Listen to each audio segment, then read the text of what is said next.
caminhava pelo jardim, ao sopro do dia, esconderam-se da presença do Senhor Deus entre as árvores do jardim. O Senhor Deus, porém, chamou o homem e perguntou: onde está? E ele respondeu: eu te ouvi no jardim e fiquei com medo porque estava nu, por isso me escondi. E Deus perguntou: quem contou a você que estava nu? Quem contou a você que estava nu? Você comeu da árvore da qual ordenei a você que não comesse? Curva sua cabeça, peça ao Senhor para falar com você nesta noite. Tire toda a expectativa de mim, coloque a expectativa no Senhor. Esta palavra tem um compromisso com a sua alma, com o seu espírito, com a sua vida, e nós imploramos para que esse Deus tão amoroso fale conosco. Senhor, o nosso desejo é te ouvir, nosso desejo é sermos alinhados e tratados pela tua palavra. Tua palavra que nos põe em pé, que nos cura, liberta. Então nós imploramos, fala conosco nesta noite, encha-nos de fé, encha-nos de verdade, Senhor. Afasta da nossa vida tudo aquilo que nos afasta de ti, Pai. Que esta palavra seja um destravar, e aqueles que estão aqui, Senhor, realmente desejosos a serem alinhados, que encontrem a verdade que está na tua palavra. Em nome de Jesus oramos, amém e graças a Deus. Eu quero falar hoje sobre uma guerra que começou antes que alguém percebesse. Uma guerra que começou no jardim. E do jardim, essa guerra atravessou toda a Bíblia. Chegou na sua casa. Chegou na sua mente. E chegou no seu coração. Mas para entender o texto que a gente leu, de Gênesis 3, é importante a gente lembrar do Gênesis capítulo 1, o começo de todas as coisas. Em Gênesis 1, 28, Deus deixa muito claro o objetivo de ter criado a raça humana, o homem. Diz: sejam férteis, multipliquem-se e encham a terra e sujeitem-na, ou subjuguem a terra. Deus criou o homem para o governo, para a liderança. Deus criou o homem para governar a terra. Adão, quando nasceu sem medo. Não tinha no Éden vergonha, comparação. Não havia nenhuma crise de identidade. No jardim do Éden não havia ansiedade. O Adão não procurava quem ele ia se tornar, porque ele já nasceu pronto. Ele já tinha tudo o que precisava. Ele já vivia completo dentro dele. Adão não procurava Deus como eu e você procura hoje. Não. Deus já era o ambiente. Todos os dias a presença de Deus ia ao jardim. Tudo funcionava bem, tudo em ordem. Tudo estava alinhado, cada coisa ao seu devido lugar. Não havia espinhos, não havia pestes, não havia animais ferozes, não havia ataques. O Éden era uma extensão do céu. Mas isso me intriga, porque se tudo no Éden era perfeito, como tudo deu errado? Se tudo era perfeito, como é que esse lugar perfeito, eu saio dele para ir para um cemitério? Como é que eu saio desse lugar perfeito de autoridade, de governo, para ir para um lugar de medo? Como é que eu saio desse lugar onde eu tenho uma presença maravilhosa e eu vou para um lugar de fuga? Porque a humanidade, ela não perdeu o jardim porque faltou recursos. A humanidade perdeu o jardim porque ela entrou numa guerra. E o mais assustador é que esta guerra ninguém percebeu quando ela começou. Eu digo para você que as maiores guerras da nossa vida, que vão destruir coisas valiosas, elas começam e a gente nem percebeu. Talvez hoje exista uma guerra que tem tudo preparado para arrebentar coisas importantes na tua vida e você nem percebeu. Essa guerra que vai arrebentar Adão e Eva não foi uma guerra com espada, não foi uma guerra com exército, não se derramou uma gota de sangue, não houve uma explosão. Sabe como começou essa guerra? Com uma conversa.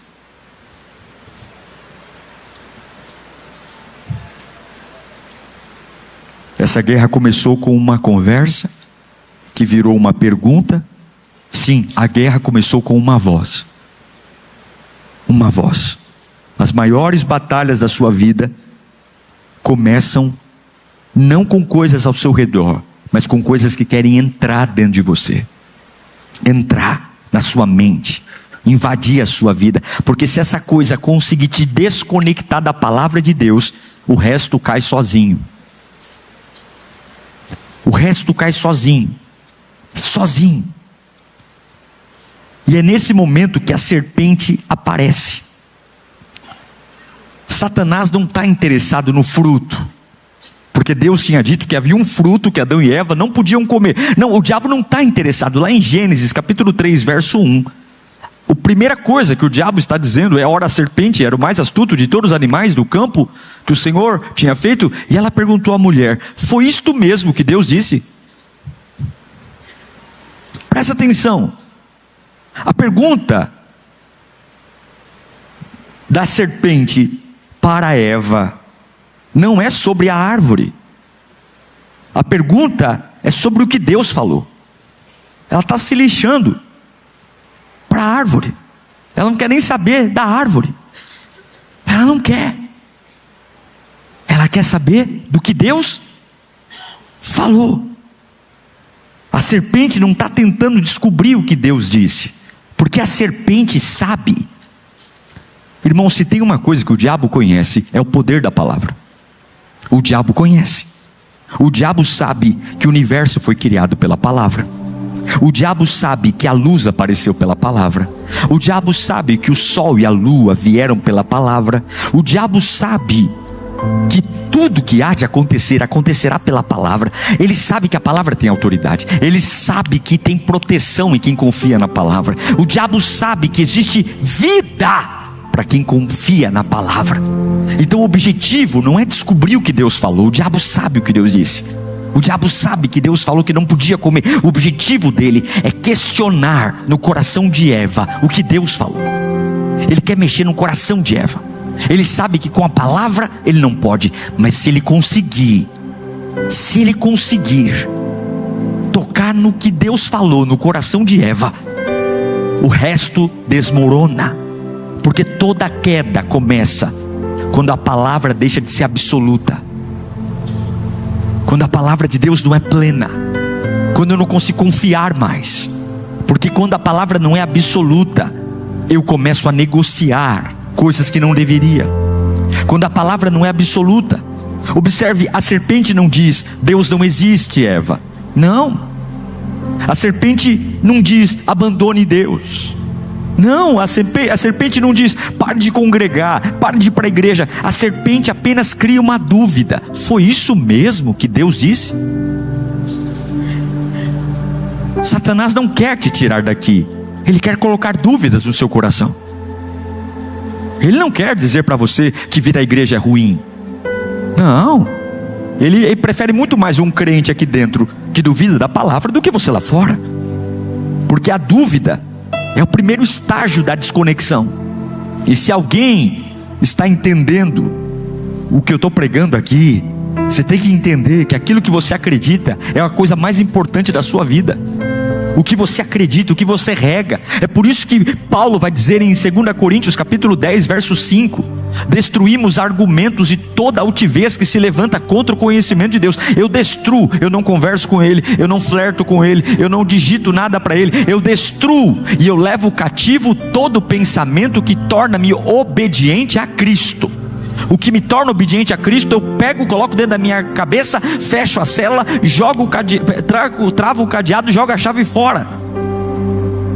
Porque toda guerra é invisível. começa antes da visível. Antes de estourar fora, estoura dentro. Toda derrota pública começou numa derrota privada. Toda vergonha pública começou numa vergonha que ninguém sabia. É assim que o diabo trabalha. E existem vozes chamando você para responder perguntas que o objetivo dela é enfraquecer. Existem conversas que não merecem a sua atenção. Existem coisas que você está ali vivendo a sua vida, e aí vamos conversar sobre isso. É isso mesmo que Deus disse? É assim mesmo que Deus abençoa? É assim mesmo que é ser crente? Você já sabe que é, porque Deus já falou com você, mas Ele pergunta de novo, Ele quer uma nova confirmação, porque Ele quer mudar os seus olhos, porque aquilo que você continua ouvindo, eventualmente vai parecer verdade. Se você ouve Satanás hoje, se você ouve Satanás amanhã, se você ouve Satanás depois de amanhã, a voz do diabo começa a ser uma verdade na sua vida. Você tem que aprender a cortar coisas que questionam aquilo que Deus disse. Você tem que começar a cortar ambientes, porque se você ouvir continuamente o que você ouve todo dia, passa a ser verdade. Se você ouvir a palavra todo dia, a fé vai ser uma verdade. Se você adorar a Deus todo dia, a adoração é uma verdade. Se você ler a Bíblia todo dia, o que está na Bíblia é uma verdade. Mas se você ouvir fofoca todo dia, a fofoca é uma verdade. Se você ouvir a mentira todo dia, a mentira é uma verdade. Repita comigo: o que eu ouço todo dia se torna uma verdade. A serpente está falando. E aqui está uma das maiores estratégias do inferno. Ele sabe que não precisa destruir você de uma vez. Ele não precisa. Basta fazer você duvidar um pouquinho. Você estava tudo bem, agora você duvida um pouco. Você duvida um pouco que Jesus Cristo te ama. A queda apenas revelou uma batalha que estava acontecendo dentro de Eva. Eva não caiu com Adão porque mordeu a maçã. Não. Eva caiu com Adão porque ela começou a duvidar na conversa com a serpente. Não foi o fruto que a derrubou, foi a conversa. O fruto foi a exposição pública, mas o fruto só foi mordido porque a conversa estava lá. Quais são as conversas que você tem que cortar? Quais são os lugares? E eu vim anunciar hoje: a voz da serpente continua sendo uma voz, mas a voz de Deus continua sendo a verdade. A serpente continua falando, entrando nos jardins de hoje, mas a voz de Deus continua sendo a verdade. E hoje nós vamos calar a voz da serpente para ouvirmos a verdade. Nós não vamos perder nada daquilo que temos, que Deus nos deu. Nós não vamos destruir. Há uma voz que quer destruir você, e hoje esta voz será destruída pelo poder do nome de Jesus. O alvo da serpente nunca foi o fruto. O alvo da serpente foi Deus. Observe o próximo movimento da serpente, lá no versículo 5. Primeiro ela faz uma pergunta, e agora ela vai questionar o caráter de Deus. É que Deus sabe, a serpente diz para Eva, é que Deus sabe que no dia que vocês comerem desse fruto, os seus olhos se abrirão, e vocês serão como Deus, merecedores do bem e do mal. A serpente está insinuando algo perigoso. A serpente está olhando para Eva e dizendo: Deus está escondendo algo de vocês. Deus não quer o seu bem. Deus está limitando o seu crescimento. Deus está cortando suas asas. Deus não quer que vocês tenham tudo. Não. Todo pecado nasce de uma suspeita de Deus. Todo pecado nasce porque quem suspeita de Deus tem uma confiança ferida. E quem tem uma confiança ferida não acredita que Deus é bom. E quem não acredita que Deus é bom não vai obedecer. Será que não é isso que está acontecendo com alguns aqui? Você tem duvidado do caráter de Deus. Será que ser crente realmente vale a pena? Será que ser um dizimista realmente vou prosperar? Será que realmente ofertar como o pastor diz? Será que isso vai acontecer? Será? Eu sei que na Bíblia está escrito, mas será que isso é verdade? Será que Deus é o bom pastor e Ele vai cuidar de mim mesmo? Será?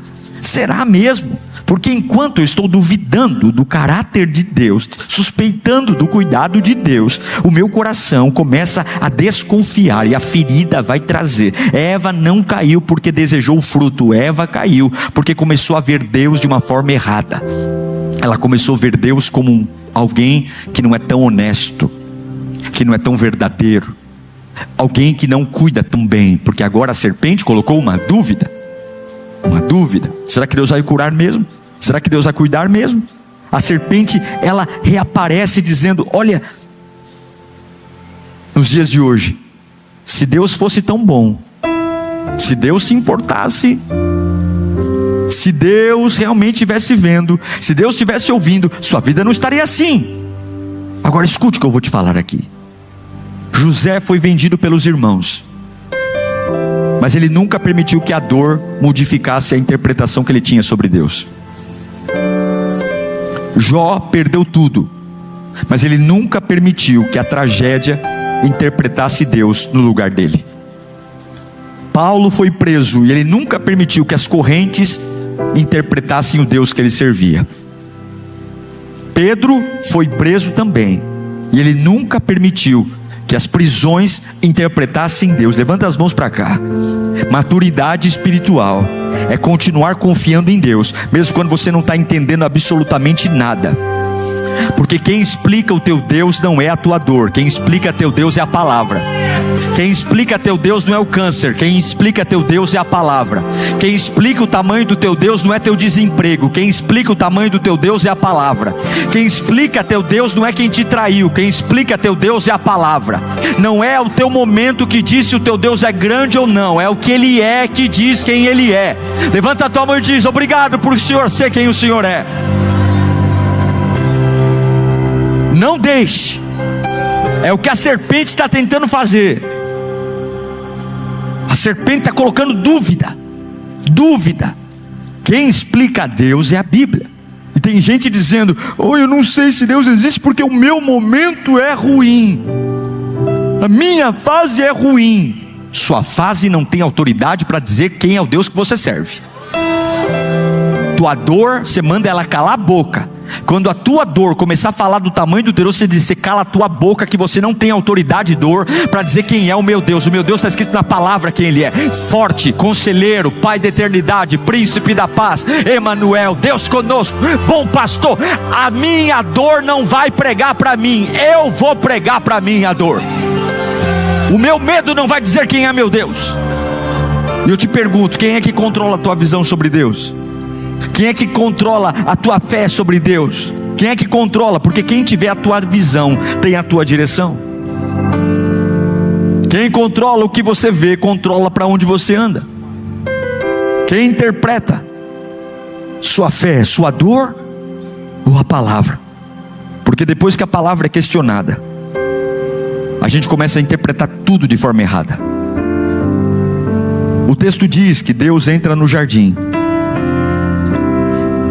Eles mordem o fruto proibido. Deus entra no jardim. Gente, o que acontece aqui é um milagre, sabe? Porque aquele jardim era uma extensão do céu. Naquele jardim não havia pecado. Naquele jardim havia convívio de Deus. A Bíblia diz que sempre na viração do dia Deus estava lá. Imagine você estar num lugar onde Deus vai conversar com você, bater papo com você. Mas naquele dia alguma coisa de errado estava no jardim. E o que acontece aqui é um milagre, porque se Deus fosse só justiça, o capítulo terminaria na hora que Eva mordesse o fruto proibido. Mas Deus não aparece ali como um juiz. Deus aparece ali como um pai.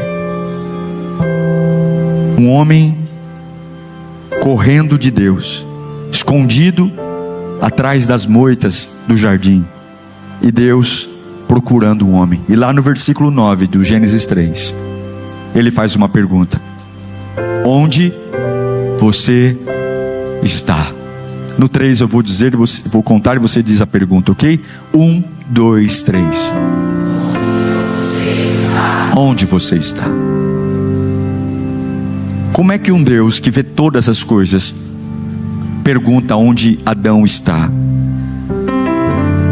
Deus não está atrás de geografia. Deus está atrás da condição. Deus sabia exatamente onde Adão estava. Mas Deus queria mostrar para Adão por quê? Que até ontem ele era livre e hoje ele não é mais. Por que até ontem tudo estava bem e hoje não está mais? É como se Deus falasse: onde você está, Adão? Ei, Adão, que lugar você foi parar? Ei, Adão, quem você se tornou, meu filho? Oh, Adão, como é que você saiu de um lugar de autoridade para um lugar de medo? Como é que você saiu de um lugar de honra para um lugar de vergonha? Ei, Adão, onde você está? Você nunca se escondeu de mim. Você me recebia todos os dias com alegria. Ei, Adão, onde você está? Porque é exatamente isso que o pecado faz com o homem. Ele leva todas as pessoas para um lugar que as pessoas nunca imaginaram ir. É isso que o pecado faz. O pecado nunca vai valer a pena, porque ele vai colocar você num lugar que você nunca desejou estar. E nós não temos muito cuidado com o pecado, brincamos com ele. Brincamos e flertamos, porque ninguém acorda um dia dizendo: eu vou terminar distante de todo mundo, eu vou terminar preso. Ninguém acorda dizendo: eu vou terminar frio, eu vou terminar sem a minha família, eu vou terminar sem o meu ministério. Ninguém acorda dizendo: eu vou terminar envergonhado. Não, mas quando a palavra perde autoridade, a visão muda, e quando a visão muda, a direção muda. E aí Adão sai de trás da moita, e ele disse: ah, Deus, eu me escondi, porque eu tive medo, eu estava nu. E aqui acontece algo extraordinário, porque Deus ignora o drama, e Deus vai direto na raiz do problema. E Deus faz uma outra pergunta para ele. No versículo 11, Deus diz: mas quem contou a você que você estava nu? Quem contou isso? Se sempre é eu, você e Eva, e eu nunca toquei nesse assunto com você, e eu nunca te expliquei nada sobre isso. Como é? A pergunta de Deus não é sobre quem despiu você, não. A pergunta de Deus é: quem falou disso com você? Quem tocou nesse assunto? E aqui tem uma profundidade enorme, porque Adão sempre andou nu no jardim. A nudez nunca foi um problema, nem para ele nem para Eva, desde o dia que o Senhor os criou, porque eles estavam nus por fora, mas cobertos por dentro. Hoje a nossa sociedade é o contrário. A gente está nu por dentro, e por isso tem que se cobrir por fora, porque estamos tão nus por dentro que vemos maldade em tudo. Então naquela época Adão andava nu, e não havia problema, não havia maldade. A Bíblia diz em Gênesis capítulo 2, que ele e Eva andavam nus e não tinham vergonha alguma. A nudez não era um problema. A nudez chegou no capítulo 3. A nudez chegou depois que eles ouviram quem não tinha que ouvir. A nudez chegou. Então o que mudou? O corpo é o mesmo, os órgãos sexuais são os mesmos. A Eva tem o mesmo corpo, o Adão tem o mesmo corpo, mas o que mudou? A percepção. Mudou dentro de mim. Escute, o primeiro ataque do diabo contra você não é contra o seu comportamento, é contra a sua identidade. Ele quer mudar a sua identidade. Até ontem eles andavam daquele jeito, mas aquele jeito hoje eu tenho vergonha. Até ontem você era um adorador, mas agora eu tenho vergonha de adorar. Até ontem você orava, agora você tem vergonha, porque você tinha um comportamento, e Satanás não mudou seu comportamento, ele mudou a sua identidade. Coisas que eram valiosas, agora você tem vergonha. Tem vergonha de falar a paz do Senhor, tem vergonha de cantar mais alto, tem vergonha de ser um voluntário, e agora você começa a ver nudez. É o que acontecia. Nunca Eva já tinha visto Adão pelado desde quando nasceu, mas agora olhar para o Adão pelado dá vergonha, porque antes da queda de Adão, ele via tudo pelos olhos de Deus, mas agora depois da queda, ele vê tudo pelos olhos da serpente.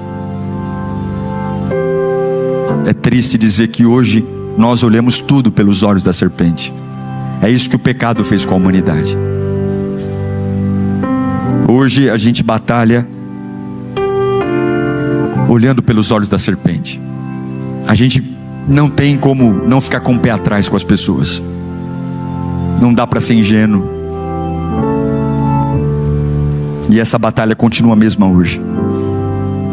Deus chama você de filho, e a serpente chama você de fracasso. Deus chama você de escolhido, e a serpente chama você de descartado. E é por isso que Deus pergunta, repita comigo: quem te contou isso? Porque o problema dessa pergunta não é a nudez, o problema é a mentira. A mentira. E aqui está uma das maiores revelações desse texto, porque a primeira coisa que Deus confronta não é o comportamento, não é porque eles amarraram agora galhos folhas nas partes íntimas. Deus, por que você colocou aí essa tanga, Adão? Por que você colocou esse top, Eva? Deus não está questionando a mudança, Deus está perguntando a narrativa. Por que a conversa mudou? Por que a mentalidade mudou? O problema nunca foi morder o fruto, o problema foi ter ouvido a voz. É a voz que está trazendo uma guerra que vai estourar lá na frente, na mordida do fruto. Mas não é o fruto é só a cereja do bolo. Começou com a voz. Quais vozes erradas você está ouvindo? Que talvez você está dizendo, tem nada a ver, pastor, porque toda prisão começa com uma mentira. E eu quero dizer hoje, algumas mentiras vão cair por terra aqui hoje, porque Deus manda eu te perguntar, do mesmo jeito que Ele perguntou para Adão, quem é que contou isso para você? Deus manda eu te perguntar, quem é que disse mesmo que acabou? Quem é que disse que acabou? Quem te contou que eu desisti de você, diz o Senhor? Quem foi que te contou que a tua história terminou do jeito que terminou agora? Quem foi que te contou que a sua melhor fase ficou para trás? Quem foi que te contou que eu não posso curar essa doença? Quem foi que te contou que eu não posso prosperar você nesse ano? Quem foi que te contou que eu não posso restaurar sua família? Quem foi? Você está escondidinho aí, mas quem foi que te contou? Quem foi que te contou? Porque Pedro pecou, mas Pedro nunca foi um fracasso para Deus. Davi pecou, mas Davi nunca foi um fracasso para Deus. Jonas fugiu, mas Jonas nunca foi um fracasso, porque existe uma diferença. Fala comigo, identidade e pecado. Pecado é uma coisa, identidade é outra. A acusação vem e diz assim, ó, você é o seu pecado, você é isso. Isso é acusação, isso é pecado. Mas a identidade, o Espírito Santo vem e diz assim, ó, você é filho amado e você fez algo feio. Deus separa o que você fez do que você é. O diabo diz que você é o que você fez, mas Deus diz, eu sei quem você é e eu sei o que você fez. Vamos tratar o que você fez e eu recupero quem você é. Grita bem alto, eu não sou o meu pecado. Levanta as mãos para o inferno ouvir. Satanás vai ter que colocar o rabinho entre as pernas. Grita, eu não sou o meu pecado. Eu não sou o meu pecado. É por isso que Deus está perguntando para Adão, quem te contou? Porque antes de restaurar Adão, Deus tem que arrancar a mentira. Deus tem que revelar a mentira. Mentiras trazem sentimento de rejeição, de abandono, de frustração. E Deus quer mudar a sua situação, mas Ele não tem como mudar a situação sem arrancar a mentira. Quando você arranca a mentira, você devolve a visão. E quando devolve a visão, você devolve a direção. Imagine o peso naquele jardim. Imagine a cara de busanfa de Adão, a vergonha de ter desobedecido uma ordem clara de Deus. Aí Deus pergunta para eles. Adão olha para Eva e diz, ei Deus, foi ela, foi a mulher que tu me deste. Ele ainda culpa a Deus, porque quem deu a Eva para ele? Então foi, se o negócio deu ruim aqui, foi porque o Senhor não fez uma mulher decente para mim. Foi a mulher que tu me deste. Aí a Eva olha para Adão e diz, eu, Adão? Não fui eu não. Quem foi? Foi a serpente. Ninguém assume responsabilidade, porque quem peca perde a capacidade de olhar para si. Quando você vê pessoas justificando o tempo todo os seus fracassos, dizendo a culpa é do fulano, a culpa é do cicrano, pode ter certeza, ela está afundada no pecado. Porque quem sai do pecado não vai para a janela, vai para o espelho. Arrependimento não é janela, arrependimento é espelho. Eu vou para o espelho e digo, eu pequei, eu errei, eu desobedeci. O pecado diz, eu pequei porque o fulano me largou, eu pequei porque é a crise, eu pequei porque eu fui abandonado. O Adão e Eva estão atolados no pecado. Então ele diz, foi a Eva. E a Eva diz, foi quem? A serpente. Porque enquanto a mente está contaminada, ninguém assume responsabilidade. E aí Adão ainda é pior, porque ele fala, foi a mulher que tu me deste. Só que aqui chega um momento importante. Olha para mim. Nesse momento onde Adão e Eva falharam, a aliança foi detonada, irmãos. O jardim do Éden está chorando, tudo perfeito, tudo. Alguém que foi feito para governar, foi enganado, duvidou de Deus. Todo mundo ali, se eu tivesse ali no camarote, eu ia falar: agora eles estão fritos, vão ser condenados. Todo mundo ali esperaria uma derrota plena, todos esperariam fim. E aí, no meio desse clima pesado, de Deus confrontando eles, nasce um dos versículos mais importantes de toda a Bíblia. Porque nesse momento, Deus Pai tira os olhos de Adão, tira os olhos de Eva, e Ele vai olhar para a serpente, e nasce uma guerra. Gênesis capítulo 3, verso 15. Deus olha nos olhos da serpente e diz: porei inimizade entre você e a mulher, entre a sua descendência e a descendência dela, que ferirá a sua cabeça e você ferirá o calcanhar. Preste atenção. Adão está caído, Eva está chorando, o pecado está tomando o jardim, e Deus agora começa a falar de Jesus. Jesus. Existe algo extraordinário aqui, porque antes de expulsar Adão do jardim, Ele nem falou dos espinhos, Ele ainda nem falou do suor, Ele ainda nem falou da morte, mas Ele já está falando da redenção. Aleluia. Porque a primeira resposta de Deus ao pecado não foi condenação, a primeira resposta foi esperança. Deus nunca é pego de surpresa, nunca. Antes que Adão caísse, já tinha uma solução. Antes que a serpente atacasse, Deus já tinha a cruz no coração. Antes que o pecado entrasse, o cordeiro já estava preparado. É por isso que em Apocalipse capítulo 13, versículo 8, João escreve que todos os habitantes da terra adorarão a besta, aqueles que não tiveram seus nomes escritos no livro da vida do cordeiro que foi morto. Onde? Quando? Desde a criação do mundo. Jesus Cristo não morreu quando foi pregado numa cruz. Jesus Cristo morreu desde o princípio de todas as coisas. Porque quando o diabo disse: agora eu acabo com o plano de Deus, para cada veneno do diabo havia um antídoto no céu. Para cada resposta do diabo, eu vou acabar com o que Deus fez. Deus já tinha um plano. Então Deus olha para a serpente e Ele praticamente anuncia o fim de todas as coisas. Deus diz para a serpente: você vai ferir o filho da mulher no calcanhar. Deus diz, mas Ele repete dizendo: mas o filho da mulher vai esmagar a sua cabeça.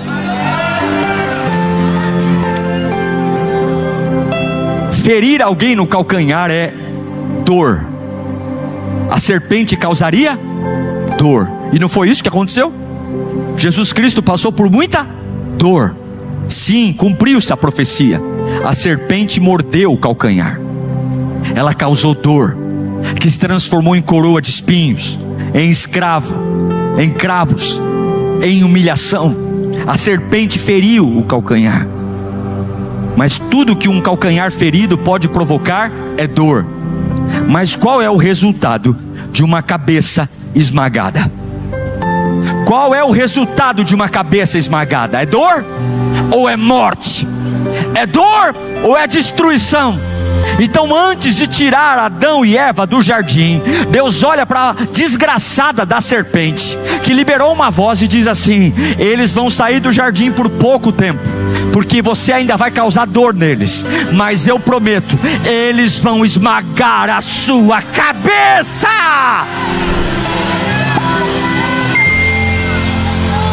Vão esmagar a sua cabeça. Vão esmagar. Jesus seria ferido, e Satanás seria vencido. Jesus passaria pela cruz e Satanás vai perder todo o domínio. Jesus vai entrar num túmulo, mas vai sair desse túmulo com a vitória. É por isso que a cruz nunca foi uma tragédia. A cruz foi a emboscada que Deus criou para pisar na cabeça da serpente. O inferno pensou que estava vencendo, mas estava entrando no maior processo de derrota já visto na história. Porque quando Cristo morreu, o pecado perde a autoridade, e quando Ele ressuscita, a guerra muda de lado. Quando Deus venceu na cruz, a derrota do Éden foi engolida. Jesus venceu, grita comigo: Jesus venceu. Jesus venceu. Eu amo o meu Deus, porque no pior momento de Adão e Eva, antes de dar a pena, Ele diz: paguem o preço, mas já tem redenção para vocês. Deus não estava procurando Adão atrás da moita para humilhá-lo. Deus estava procurando Adão atrás da moita para dizer: mesmo depois de tudo que você fez, eu continuo vendo quem eu fiz. Deus continua sabendo quem Ele fez. Você pode estar desmaiado, parece que caiu do 10º andar de tão atrapalhado que está. Você parece que nem tem mais o tico e o teco na cabeça. Mas hoje existe uma pergunta ecoando nessa igreja: onde você está? Onde você está? Existe algo que não sai da minha mente, porque depois da queda, depois da culpa, depois do medo, depois do esconderijo, depois da vergonha, Deus continua fazendo a mesma pergunta: onde você está? Onde? Onde você está? Deus não perguntou o que você fez, Ele perguntou: onde você está?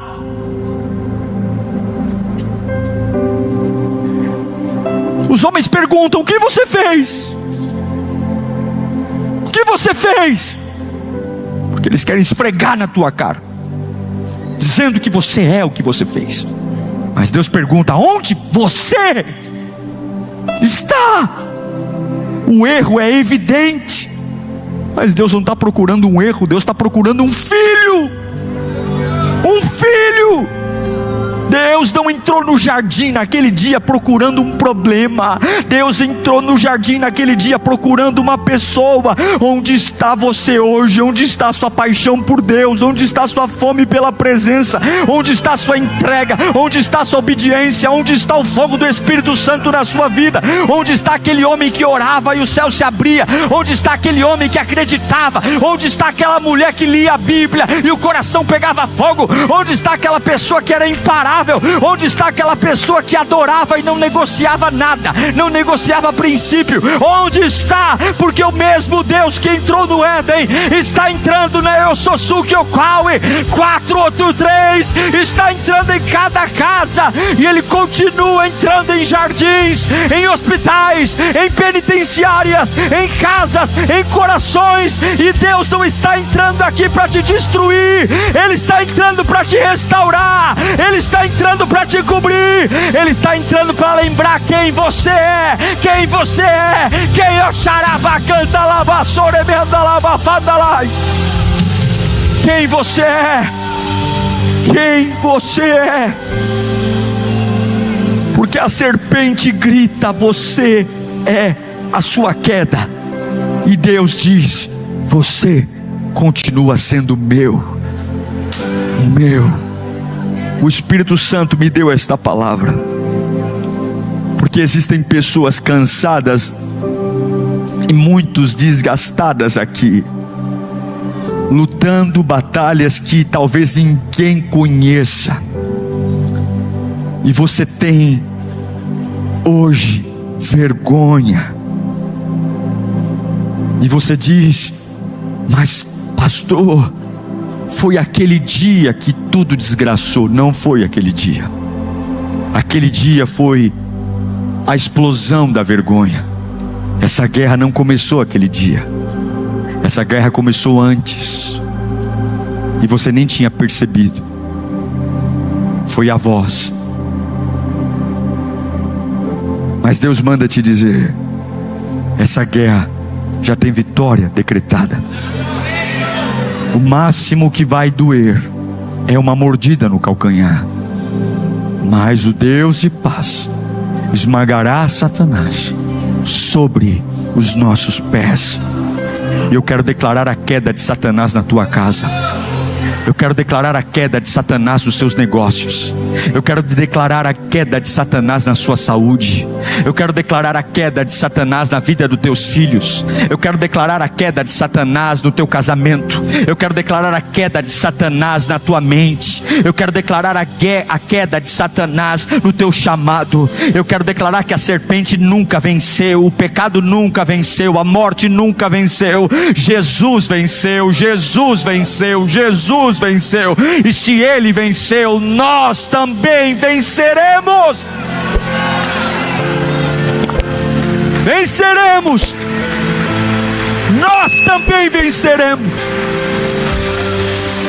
Isso me anima muito. Te anima? Coloque-se em pé em nome de Jesus. Isso te anima? A gente lê esse texto e não percebe. Eu estava lendo ele ontem e minha cabeça quase estourou, que eu já preguei várias vezes e eu não percebi que antes de Deus falar dos espinhos, da dor de parto da mulher, Deus estava dizendo: ei, serpente, você acha que me pegou de surpresa? Eu já tinha um plano para todo. Qualquer presepada que Adão e Eva fizessem aqui, eu já tinha um cordeiro, uma cruz preparada. O teu fim é o mesmo: Satanás será esmagado. Você não é o seu erro. Você não é o seu erro. Sua identidade não veio do pecado, sua identidade veio do céu. Você não é o seu erro. E hoje nós vamos decretar quedas e cadeias e grilhões. Feche os seus olhos. A pergunta para você hoje é a mesma: onde você está? Feche os seus olhos. Até ontem a nudez não era um problema, mas hoje eu tenho vergonha.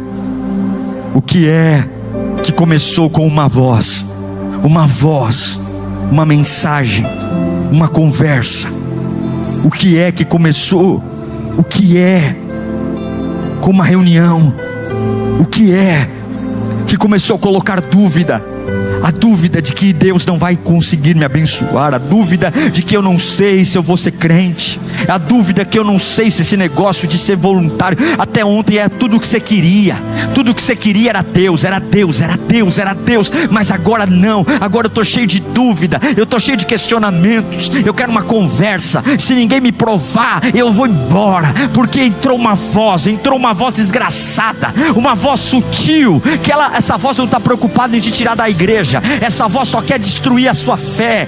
Dúvida, dúvida, dúvida, dúvida, porque se eu duvido eu peco, se eu duvido eu desobedeço, se eu duvido eu mudo a visão, e quem muda a visão muda a direção. Mas hoje você está sendo alertado por Deus. Deus sabe que Satanás continua falando, mas o diabo não tem a verdade. Quem tem a verdade é o céu, e a verdade está caindo sobre nós aqui. Eu estou derramando uma unção de verdade, verdade, verdade, para libertar sua cabeça. Levanta as tuas mãos, libertar a sua mente, libertar a sua alma. Eu declaro que você está voltando agora, porque por mais que tenha doído, você vai esmagar a cabeça da serpente. Comece a buscar o Espírito Santo agora. Feche os teus olhos. Comece a buscar o Espírito Santo. Comece a buscar o primeiro amor. Comece a buscar a aliança. Feche os teus olhos. Pastor, o que eu faço? Dá glória ao nome de Jesus. Deus vai visitar pessoas cansadas aqui, porque o Espírito Santo não abriu mão de você. Deus está dizendo onde você está. Mostra para Ele. Chama a atenção dEle agora. Onde você está? Vai dizendo: eu estou aqui, Jesus, me pega. Eu estou aqui, Jesus, me pega. Eu estou aqui, Jesus. Eu estou aqui, Jesus, me pega. Me pega, Jesus. Me pega, Jesus, me pega. Eu estou aqui, Senhor. Eu realmente larguei, eu realmente parei, mas eu estou de volta. Eu estou de volta, e eu tenho uma promessa: eu vou esmagar a cabeça da serpente. Eu vou esmagar a cabeça da serpente. O meu Deus me ama. O meu Deus não me vê como um erro, Ele me vê como Ele é meu Pai. Receba poder, receba poder, receba poder, receba poder, receba poder, receba poder, receba poder. Poder, abra a tua boca e glorifique. Abra a tua boca e sinta a glória te envolvendo. Abra a tua boca e seja recuperado pela unção, pelo poder, pela graça do Pai. Abra a tua boca e dê liberdade ao Espírito Santo. De repente, Maria corre. Quando continuamos a leitura, eu vou mostrar a você que Pedro corre e João corre. É um domingo que ninguém imaginava, mas agora todo mundo está correndo. Maria, Pedro e João. Ninguém anda, ninguém passeia, ninguém observa. Todos estão correndo de um lado para outro. Todo mundo está numa execução plena, porque isso é Páscoa. Páscoa é quebrar o ritmo. Páscoa é trazer um novo sentido. Páscoa é quando eu paro de andar, paro de passear e começo a correr. Só que a Páscoa não começou com aleluia. A Páscoa não começou com glória a Deus. A Páscoa começou com uma crise, um silêncio e uma decepção, como você viu aqui nesta peça. Não é alegria. Páscoas não começam com alegrias.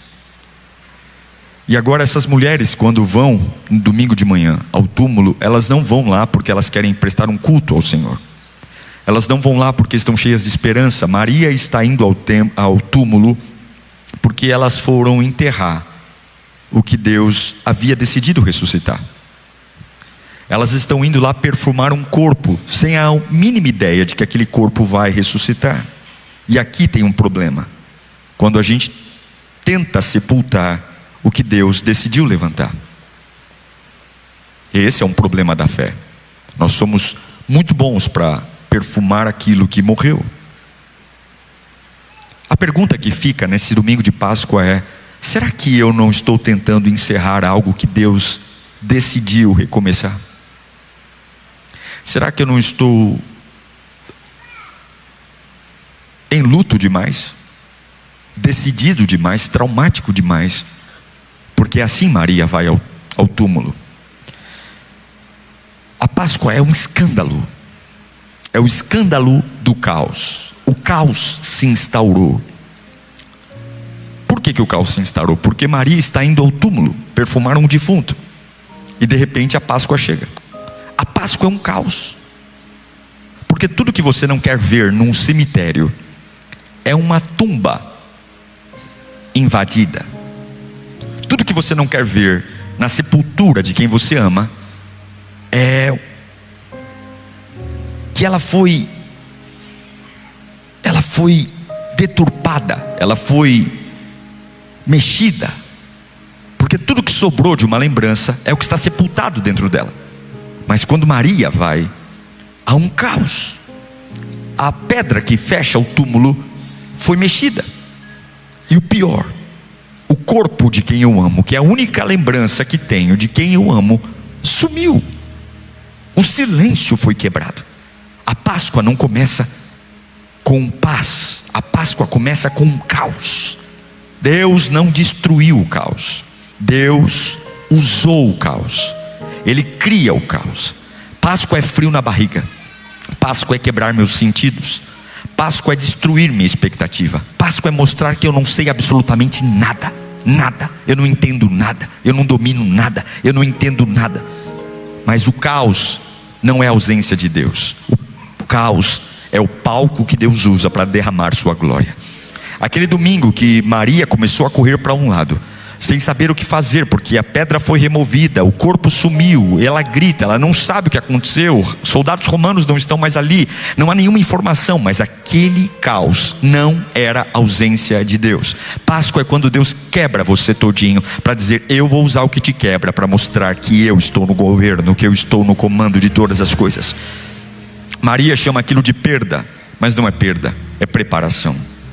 Maria não faz nenhuma análise teológica, Maria não lembra de nada, Maria corre. E aí ela encontra Pedro e João.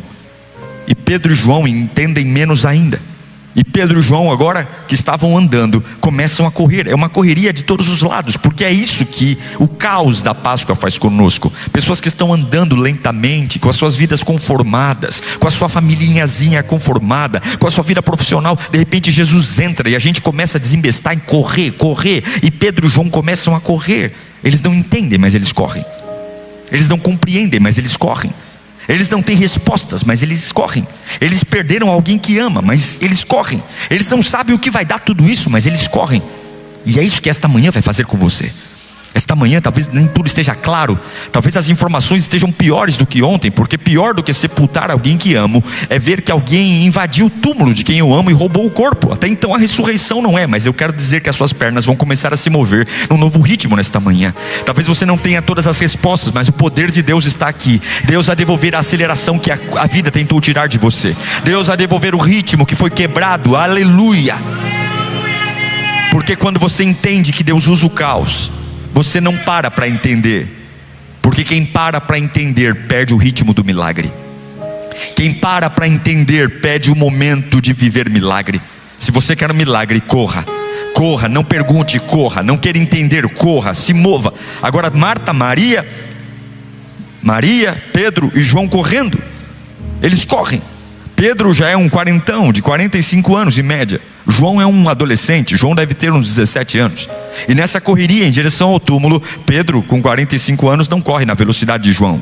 Então eles saem correndo juntos, mas João chega primeiro, diz a Bíblia. João chega primeiro ao túmulo, mas ele não tem coragem de entrar, porque João é a velocidade, mas não é a experiência. E o quarentão Pedro vem correndo depois, chega muito depois que João.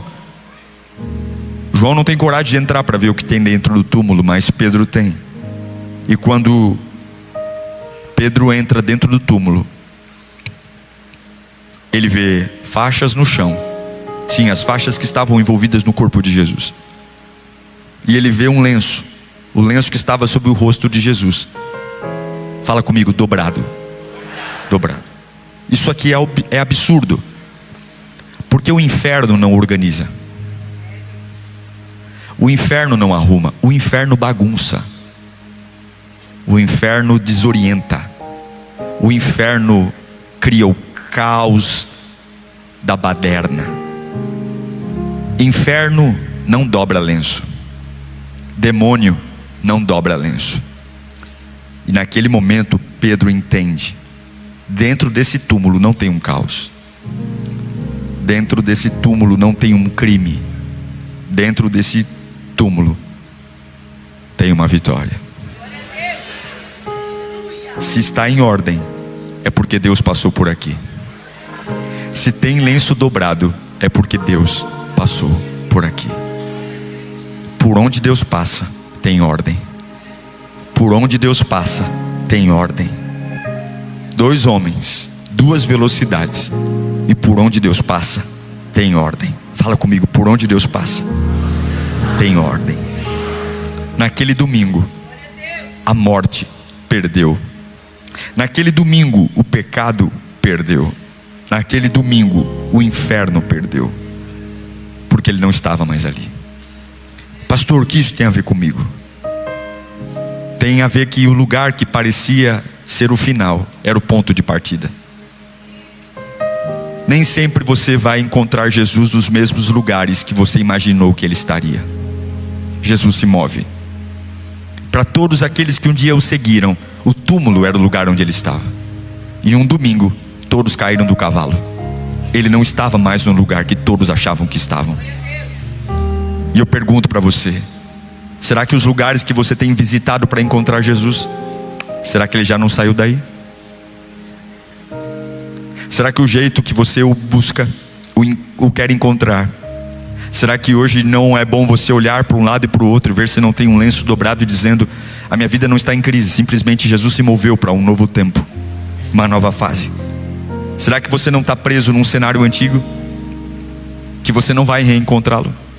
Mas por te amar, ele deixou sinais de que o que está transicionando você não é o diabo. O que está transicionando você para esse novo tempo não é feitiço de ninguém. É simplesmente que o Cristo que você conheceu ontem, ele está em pé em outro lugar hoje.